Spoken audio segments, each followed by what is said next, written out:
В городе Алматы проводится масштабная акция по удалению рекламы, имеющей признаки незаконной рекламы и пропаганды наркотиков. В данной акции участвует более 1000 человек.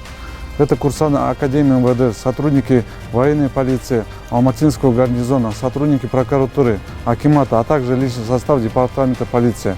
Также хотелось предупредить граждан, что нанесение незаконной рекламы является уголовно наказуемым деянием и карается до 6 лет ограничением свободы.